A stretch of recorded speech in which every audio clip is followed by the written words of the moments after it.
انسان اللہ تبارک و تعالیٰ کا بندہ ہے اور اس کا وجود، اس کا دل، اس کی روح، ہر چیز اللہ کے دست قدرت میں ہے۔ جس طرح یہ اپنی مرضی سے دنیا میں نہیں آیا، اللہ تعالیٰ کی مرضی سے آیا ہے، اسی طرح یہ نہیں ہو سکتا کہ جس طرح انسان چاہے اس طرح اس کے اوقات گزرے۔ محنت کرنا، کوشش کرنا، جد و جہد کرنا اس کی ذمہ داری ضرور ہے، لیکن ہوگا وہی جو رب چاہے گا۔ اللہ تبارک و تعالیٰ نے انسانی زندگی میں تمام موسم رکھے ہیں۔ بچپن کا موسم، جوانی کی بہار، بڑھاپے کے اوقات، اپنوں کا ملنا، اپنوں کا بچھڑنا، شادیوں کی خوشیاں اور جنازوں کے غم، یہ سارا کچھ انسانی زندگی کا حصہ ہے۔ لیکن انسان چونکہ طبعی طور پر کمزور ہوتا ہے، اپنے مزاج کے لحاظ سے بہت ساری جگہوں پہ اس میں ضعف پایا جاتا ہے، تو یہ کرتا یہ ہے کہ جس تسلی کے ساتھ خوشی کو قبول کرتا ہے، اسی طرح کھلے دل کے ساتھ غم کو قبول نہیں کرتا۔ من چاہی زندگی گزارنا چاہتا ہے، حالانکہ من چاہی زندگی تکلیف کا باعث ہوتی ہے، رب چاہی زندگی انسان کو سکون عطا کرتی ہے۔ اللہ تعالیٰ نے انسان کے ساتھ آزمائشیں رکھی ہیں۔ جس طرح اللہ تعالیٰ کی طرف سے ملنے والی نعمتوں کو قبول کرتا ہے، اسی طرح اس کی طرف سے آنے والی آزمائشوں کو بھی کھلے دل سے اسے قبول کرنا چاہیے۔ اور یہ بات درست ہے کہ وما اصابکم من مصیبت فبما کسبت ایدیکم، انسان پر کچھ مصیبتیں وہ آتی ہیں جو اس کے ہاتھوں کے کسب کی وجہ سے آتی ہیں۔ بہت ساری قوموں پر عذاب اس لیے آئے کہ انہوں نے بعض گناہ کیے تھے، لیکن یہ یاد رکھیے گا کہ عذاب ہمیشہ گناہوں کی وجہ سے نہیں آتے، تکلیفیں ہمیشہ گناہوں کی وجہ سے نہیں آتی۔ انسان دکھوں میں، مشکلات میں صرف اپنی غلطیوں کی وجہ سے نہیں الجھتا، بلکہ نبی پاک علیہ الصلاۃ والسلام نے فرمایا ہے اللہ تعالیٰ کسی بندے کو کوئی درجہ دینا چاہتا ہے، اس کے اعمال اس طرح کے نہیں ہوتے کہ اسے درجہ دیا جائے، اللہ اسے کسی مشکل میں ڈال کے اس کے درجے کو بلند فرما دیتا ہے۔ بلندی درجات کے لیے، قرب الہی کے لیے، اللہ تبارک و تعالیٰ کی بارگاہ کی معرفت کے لیے بھی مصائب آتے ہیں۔ آپ دیکھیے نا، نبی پاک صلی اللہ تعالیٰ علیہ وسلم نے فرمایا سب سے زیادہ تکلیفیں انبیاء پہ آتی ہیں، اور فرمایا میں اللہ کا محبوب ہوں، انبیاء کا سردار ہوں، میرے اوپر سب سے زیادہ تکلیفیں آئی ہیں، آزمائشیں آ جاتی ہیں، اور رب فرماتا ہے وَلَنَبْلُوَنَّكُمْ بِشَيْءٍ مِّنَ الْخَوْفِ وَالْجُوعِ، ہم ضرور تمہیں آزمائیں گے کچھ خوف کے ساتھ، کچھ بھوک کے ساتھ، وَنَقْصٍ مِّنَ الْأَمْوَالِ وَالْأَنفُسِ وَالثَّمَرَاتِ، ضرور تمہیں آزمائیں گے پھلوں کی اور جانوں کی کمی کے ساتھ۔ اگر تم اس میں ثابت قدم رہے، شکوے نہ کیے، اپنے رب کی رضا پہ تم راضی رہے، تو وَبَشِّرِ الصَّابِرِينَ، اے محبوب پھر جو میری رضا پہ صبر کریں انہیں میری جنت کی خوشخبری بھی عطا فرما دے۔ ہم تمہیں ضرور آزمائیں گے، خوف بھی، بھوک بھی، مالوں اور جانوں کی کمی بھی۔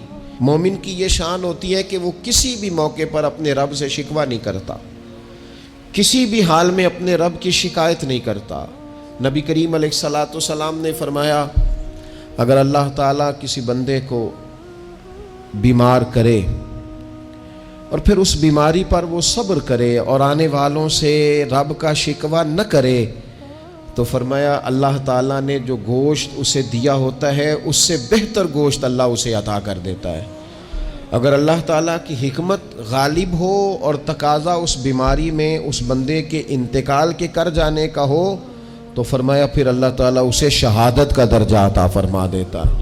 آزمائشیں آ جاتی ہیں، انسان پر مصائب آ جاتے ہیں، دکھ آ جاتے ہیں، تکلیفوں کا سامنا بندے کو کرنا پڑ جاتا ہے۔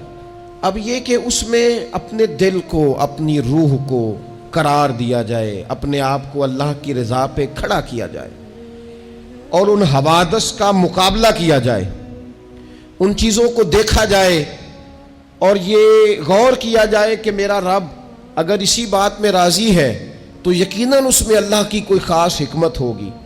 قحط حضرت عمر کے زمانے میں بھی آ گیا تھا، بڑی مشکلات کا سامنا کرنا پڑا۔ تو ان مصائب میں انسان کو تھوڑا سا پہلے تو ہمت کرنی ہے، پھر اس میں کرنے کا جو کام ہے وہ یہ ہے کہ سب سے پہلا کام تو یہ ہے کہ اپنے رب کی بارگاہ میں کھل کے دعا مانگی جائے، اللہ تبارک و تعالیٰ کے حضور التجائیں کی جائیں، دعائیں کی جائیں، رب کریم کو منایا جائے۔ حضرت عمر فاروق رضی اللہ تعالیٰ عنہ کے زمانے میں جب قحط آیا تھا تو حضرت عمر نبی پاک علیہ السلام کے چچا کو حضرت عباس رضی اللہ تعالیٰ عنہ کو لے کے میدان میں نکلے تھے، اور کیا خوبصورت لفظ انہوں نے ترتیب دیے تھے، عرض کرتے تھے مالک پہلے ہم تیری بارگاہ میں محبوب پاک کو لے کے آیا کرتے تھے، آج محبوب نے ظاہری وصال کیا ہے تو تیرے محبوب کے چچا کو لے کے آئے ہیں، تو اے اللہ تو مہربانی فرما، اپنے محبوب کے چچا کا صدقہ ہمیں بارش عطا فرما۔ تو بس حضرت عمر نے وہ دعا مانگی، حضرت عباس کو وسیلہ بنایا تو اللہ نے بارش عطا فرما دی۔ اچھا، پھر یہ دونوں چیزیں ہمیں حدیث صحیح میں ملتی ہیں۔ ایک نوجوان نے، ایک شخص نے آ کے حضور کی بارگاہ میں عرض کی یا رسول اللہ بارش نہیں ہوتی، دعا کر دیں، تو نبی پاک نے ہاتھ اٹھائے دعا کے لیے، اتنے ہاتھ بلند کیے کہ بغلوں کی سفیدی نظر آنے لگی۔ وہ کہتے ابھی محبوب کے دستے مبارک پوری طرح چہرے پر پھرے نہیں تھے کہ اللہ نے بارش عطا کر دی۔ پھر پورا ہفتہ بارش ہوتی رہی تو لوگوں کو اب بارش کی کثرت کی وجہ سے بعض مسائل بننے لگے، تو وہ پھر حاضر ہوئے، عرض کی یا رسول اللہ دعا فرما دیں، اب تو کچھ مشکلات بڑھنے لگی ہیں۔ تو حضور نے پھر ہاتھ اٹھائے کہ اے اللہ اپنا فضل نصیب فرما، مہربانی فرما، کبھی بارش کی ضرورت ہوتی ہے اور کبھی بارشوں کا کثرت سے ہونا وہ تکلیف کا باعث ہو جاتا ہے بعض جگہوں پر۔ تو کہتے ہیں پھر حضور نے دعا فرمائی، ابھی چہرے پہ ہاتھ نہیں پھیرے تھے کہ مدینہ منورہ میں بارش ختم ہو گئی۔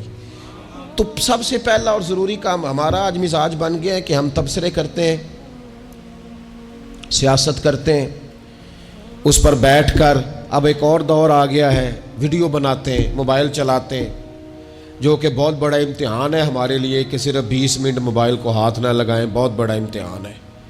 ہو سکتا ہے بہت سارے لوگ بڑی تکلیف میں آ جائیں کہ پورے 20 منٹ گزر گئے، اس پہ ویڈیو بنائیں گے، اس پہ کومنٹس کریں گے، اس پہ یہ کام ہم کرتے ہیں۔ حالانکہ اگر کوئی ایسی مشکل آ جائے تو شریعت نے ہمیں یہ سبق دیا کہ پہلے دعا، پہلے اللہ کی بارگاہ میں حاضری۔ اکبر الہ آبادی نے کہا تھا کہ مصیبت میں بھی اب یاد خدا ہم کو نہیں آتی، دعا منہ سے نہ نکلی، جیبوں سے عرضیاں ہی نکلی۔ ہم محکموں میں درخواستیں دیتے ہیں لیکن دعا کی طرف بڑھتے بڑا خوبصورت کام ہے۔ سب سے پہلے تو یہ کریں کہ وہ جو ہمارے بھائی تکلیف میں ہیں، مجبوری میں ہیں، ان کے لیے اپنے رب کی بارگاہ میں عرض کریں کہ مالک، قدرتوں کا مالک تو تو ہے، ہر چیز تو تیرے دستے کرم میں ہے، اور تو کریم اتنا ہے کہ بندوں پہ تو غضب نہیں زیادہ فرماتا، رحمت ہی زیادہ فرماتا ہے، اور تیری رحمت تیرے غضب پر غلبہ رکھتی ہے، اس لیے مالک تو کرم فرما، اور یہ جو لوگ ہیں تو انہیں اپنے فضل سے ہی آسانی عطا فرما تاکہ اس مشکل سے نکل آئیں۔ جن دنوں قحط آیا تھا نا مکہ مکرمہ مدینہ طیبہ میں حضرت عمر کے زمانے میں، تو حضرت عمر فاروق فرماتے ہیں میں نے بغیر گھی کے کبھی کھانا نہیں کھایا تھا، لیکن میں نے قسم اٹھا لی تھی کہ جب تک سب لوگوں کو راشن کھانا میسر نہیں آتا میں بھی گھی نہیں کھاؤں گا۔ یہ جو اضافی اخراجات ہیں، ایڈوانس گاڑیاں بک کرانا، نئے ماڈل کے موبائل خریدنا، یہ جو ہمارے صرف ناز نخرے ہیں، صرف ان کو تھوڑا سا کلوز کر لو۔ عجیب بات ہے نا، عجیب ظلم ہے نا کہ ایک بچہ رات کو اس لیے کھانا نہیں کھا رہا کہ اس کی مرضی کا پکا ہوا نہیں، اور ایک طرف میرے ہی وطن میں اس ویڈیو نے بھی میری چیخیں نکلوا دی جس میں ایک بیٹی، اور اس کی عمر بھی بالکل اتنی ہے جتنی میری بیٹی کی عمر ہے، اس سے وہ صحافی پوچھتا ہے، پاؤں اس کے ننگے ہیں اور پاؤں پہ کیڑے چڑھ رہے ہیں، تو اس سے پوچھتا ہے پتر کیا چاہیے؟ وہ کہتی ہے صرف روٹی کھانی ہے، کوئی مطالبہ نہیں، کوئی مطالبہ نہیں، روٹی دا دکھ نہ پوچھو، یہ روٹی بندہ کھا جاندی جی، روٹی بندہ کھا جاندی۔ اللہ کریم نے فرمایا وَتَعَاوَنُوا عَلَى الْبِرِّ وَالتَّقْوَى، جب تقوی اور پرہیزگاری کا معاملہ ہو تو ایک دوسرے کے ساتھ تعاون کرو، ایک دوسرے کے ساتھ تعاون کرو، ایک دوسرے کا آگے بڑھ کے بازو تھامو، خیر کے کاموں میں ایک دوسرے کی مدد کرو، آگے نکلو۔ ہو جاتا ہے کبھی کبھی ایسا کہ ایک بھائی کے پاس بہت زیادہ مال ہوتا ہے، دوسرے کے پاس کم ہوتا ہے، اور نبی پاک صلی اللہ تعالی علیہ وسلم نے ارشاد فرمایا کہ یاد رکھنا اللہ تبارک و تعالی اتنی دیر تک تمہاری مدد کرتا ہے جب تک تم اپنے بھائی کی مدد کرتے رہتے ہو، اللہ تمہارا مددگار رہتا ہے۔ اور یہ جو مسلمان ہوتے ہیں، مومن، کلمہ پڑھنے والے، ان کے بارے میں میرے نبی پاک علیہ الصلوۃ والسلام نے فرمایا کہ یہ ایک جسم کی مانند ہے، ایک جسم کی طرح ہے۔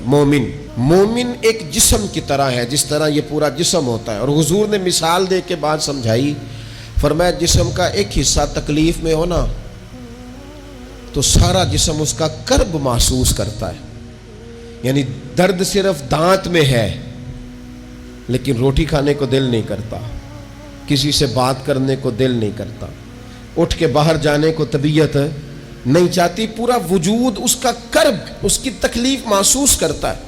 فرمایا جس طرح ایک جسم کے ایک حصے کو تکلیف ہو، آپ مجھے بتائیے نا، آپ کے دانت میں تکلیف ہے تو کیا کبھی آپ کے دماغ نے کہا ہے کہ ڈاکٹر کے پاس نہیں جانا؟ پیروں نے کہا ہے میں نے نہیں چل کے جانا، یہ تو مسئلہ صرف اور صرف دانت کا ہے، دانت جانے، اس کا کام جانے؟ ایسا ہوتا نہیں۔ دانت میں تکلیف ہوتی ہے تو ذہن منصوبہ بندی کرتا ہے، وہ کہتا ہے یار یہ پتہ کرو دانت کا ڈاکٹر کہاں بیٹھتا ہے، پھر آپ کی زبان ہلتی ہے، معلومات کرتی ہے، پھر آپ کے پیر چل کے وہاں جاتے، اور پھر آپ اپنے دل سے ما فی ضمیر وہاں بیان کرتے، پھر آپ اپنا کمایا ہوا سرمایہ خرچ کرتے ہیں۔ بھئی ایک دانت کو تکلیف ہے تو رہنے دو، سارے جسم کو کام میں کیوں لگایا ہے؟ تو معنی یہ ہے کہ جب جسم کا ایک حصہ تکلیف میں ہو، باقی سارے سپورٹ کرتے ہیں تاکہ وہ ٹھیک ہو جائے۔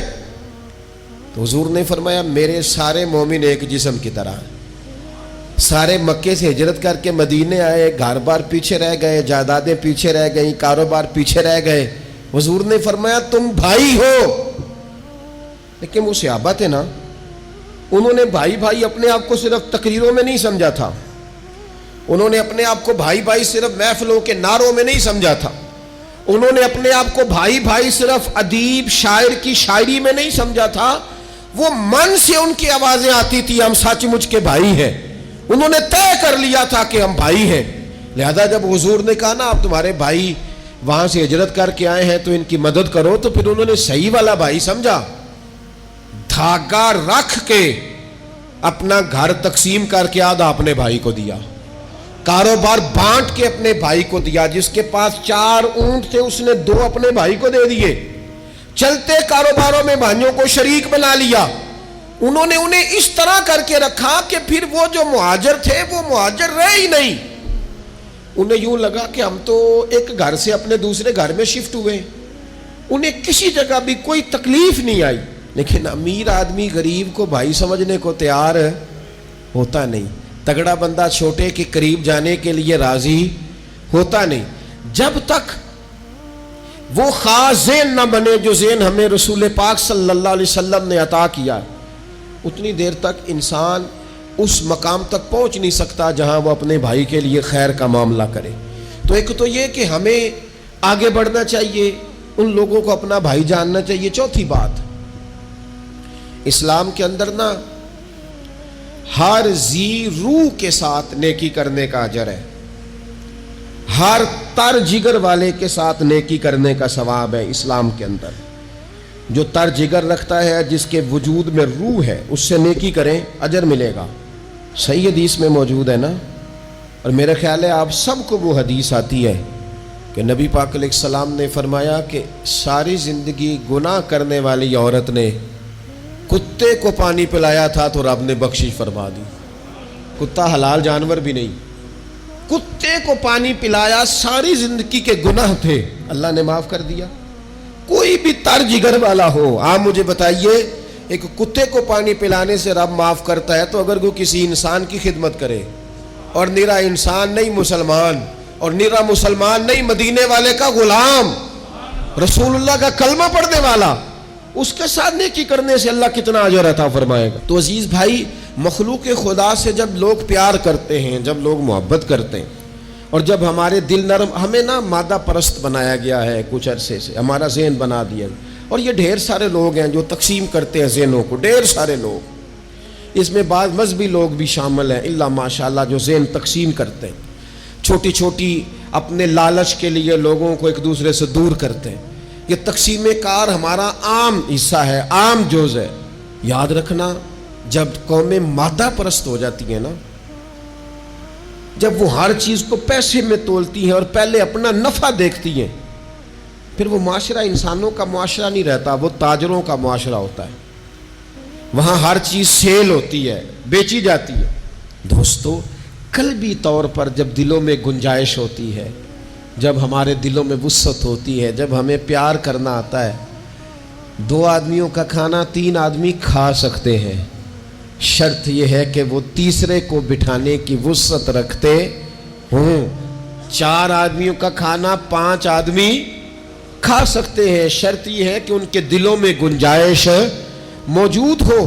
یاد رکھنا، ایک چھت کے نیچے ایک ہی گھر کے اندر 4-5 خاندان گزارا کر سکتے ہیں. شرط یہ ہے کہ ان کے دلوں میں گنجائش موجود ہو. شرط یہ ہے کہ وہ قلبی کیفیات وہی رکھتے. لیکن ہمیں نا کچھ مست سا کر دیا گیا ہے اپنی اپنی دنیا داری میں، کچھ محو سے ہیں، کچھ اس طرح کا ماحول بنا دیا گیا. مجھے کیا لینے دیں مجھے. مذہبی لوگ بھی اتنے لاکھ کی محفل نعت، اتنے لاکھ کا عرس، اتنے لاکھ کی فلانی شے. او خدا کے بندو، کچھ دیر کے لیے چھوڑ لو، کچھ دیر کے لیے مہربانی کر لو، اور دیکھو تو صحیح ضرورت کس چیز کی زیادہ ہے. چلو کوئی تو گنجائش پیدا کرو زندگی میں، کہیں کسی ایک چیز کو روک لو. مستحب کا اور واجب کا فرق ہی نہیں سمجھتے. اقبال کہنے لگے، یہ کسی شوخ نے لکھ دیا یہ جملہ محراب مسجد پر کہ یہ ناداں گر پڑے سجدے میں جب وقت قیام آیا. وقت تو قیام کا تھا، تم سجدوں میں ہو. اٹھنے کا ٹائم تھا، لوگوں کی مدد کرنے کا وقت تھا، اور تم ابھی بھی اپنے ختمات شریف میں الجھے ہوئے ہو. کل 10واں چہلم مستحب ہے، 2 آدمی بیٹھ کے ختم دلا لیں، ہو جاتا ہے. یہ باقی کا لاکھوں روپے کا مال ان جگہوں پہ پہنچایا جائے جہاں ضرورت ہے. محفل نعت آپ کے محلے کا نوجوان بھی نعت پڑھ سکتا ہے، مقامی خطیب کو بھی تقریر آتی ہے، ہر جمعے کرتا ہے، اور بڑے کام ہے کرنے والے. لیکن وہ بس ٹھیک ہے، ہم جہاں لگ گئے وہاں سے ہلنے کو تیار ہی نہیں. ایک مخصوص سا مزاج بنا لیا، اس سے باہر آنا ہی نہیں چاہتے، پسند ہی نہیں کرتے. تو اپنی زندگی کے اندر وسعت پیدا کریں، اپنے دل میں وسعت پیدا کریں. یاد رکھیں، جب بندہ کسی کے بچوں کا سوچتا ہے تو اللہ اس کے بچوں پر فضل فرماتا ہے. جب انسان کسی کا گھر آباد کرتا ہے، رب اس کا گھر آباد کرتا ہے. حضرت ابوبکر صدیق فرمایا کرتے تھے، تو اللہ کے دین کی خدمت میں لگ جا، تیرا ذاتی کوئی کام رب رکنے نہیں دے گا، وہ سارے تیرے کام ہوتے رہیں. ہم کیا سمجھتے ہیں کہ تگڑی تقریروں سے لوگوں کو قریب کر لیں گے؟ کہ ہم کیا سمجھتے ہیں کہ بڑے بڑے پوسٹر لگائیں گے محفلوں کے تو لوگوں کو؟ ہم کیا سمجھتے ہیں حساب صرف نمازوں کا ہونا ہے؟ ہم کیا سمجھتے ہیں کہ حساب صرف ہم سے سجدوں کے بارے میں پوچھا جائے گا؟ یہ بھی سوال ہوگا. یہ بھی صحیح بخاری مسلم میں موجود ہے، صحیح حدیث میں موجود ہے کہ رب فرمائے گا، او بندے میں بھوکا تھا تو نے مجھے روٹی نہیں کھلائی، میں پیاسا تھا تو نے پانی نہیں پلایا، کپڑوں کی حاجت تھی تو لے کے نہیں آیا، بیمار تھا تو نے تیمارداری نہیں کری، مالک تو کھانے سے پاک، پینے سے پاک، پہننے سے پاک، بیماری سے پاک۔ تو رب کریم فرمائے گا وہ جو تیرے پڑوس میں بندہ بیمار تھا تو میں ہی تو تھا نا، وہ جو تیرے پڑوس میں آدمی بھوکا تھا تو بندہ تو میرا ہی تھا نا، وہ جو تیرے دائیں بائیں لوگوں کو حاجت تھی تو وہ میرے ہی بندے تھے۔ خدا کے بندے تو ہیں ہزاروں، بنوں میں پھرتے ہیں مارے مارے، میں اس کا بندہ بنوں گا جس کو خدا کے بندوں سے پیار ہوگا۔ کچھ نہ تھوڑا سا اپنے دلوں میں وہ کیا بات کی تھی ساگر نے، اس نے کہا تھا کہ یہی ہے ذوق عبادت کی انتہا ساگر، او غم حیات کے ماروں کا احترام کرو۔ یہ جو غم حیات کے مارے ہیں ان کا احترام کرو۔ 100 گھر تھا مدینہ شریف میں، امام ابو نعیم نے اس کو لکھا ہے۔ ہمارے ہاں بھی لوگ افطاری کراتے ہیں، سیاسی افطاری رمضان میں، سیاسی افطاریاں جن سے ہمیں کام نہیں پڑتا، جن سے ہمیں کل کو کام نکلوانا ہوتا، ان کی روٹی پکائی جاتی ہے۔ سیاسی ولیمے، سیاسی دعوتیں، سیاسی لوگوں کے اجتماعات، VIP کے لنگر، یہ ہمارا کلچر بن گیا ہے، یہ ہمارا مزاج بن گیا ہے۔ اور نبی پاک علیہ السلام نے فرمایا لعنت اس دعوت پر جس میں امیروں کو بلایا جائے اور غریبوں کو نظر انداز کیا جائے، وہ تو ملعون دعوت ہے۔ 100 گھر پورا تھا مدینہ منورہ میں، جس میں 3 وقت کا کھانا، بچوں کے کپڑے، اگر کوئی بیمار ہو جاتا تو دوائیاں، اور دے کون جاتا ہے اللہ ہی بہتر جانتا ہے۔ ایک نقاب پوش آتا تھا، دروازے پہ دے جاتا تھا، نام پوچھتے تھے تو ناراض ہو جاتا تھا، اور یہ ایک دن کام نہیں ہوا، سالوں یہ کام جاری رہا، پتہ ہی کوئی نہیں کون دے جاتا ہے، کوئی خبر ہی نہیں۔ پھر اچانک 2-3 دن ہو گئے، وہ لنگر آنا بند ہوا، وہ اخراجات اٹھانے ختم ہوئے۔ اب لوگ ایک دوسرے سے پوچھنے لگے کہ وہ کھانا تیرے گھر بھی نہیں آیا، تیرے گھر بھی نہیں آیا، پتہ کرو کب سے نہیں آیا، پتہ کرو کب سے نہیں آیا۔ تو طے ہو گیا، جب لوگوں نے تاریخیں لگانی شروع کی، ایک دوسرے کے ساتھ ملانی شروع کی، تو 18 محرم سے میرے گھر نہیں آیا، ہاں ہمارے ہاں بھی 18 محرم سے نہیں آیا، پتہ کرو، تحقیق کرو۔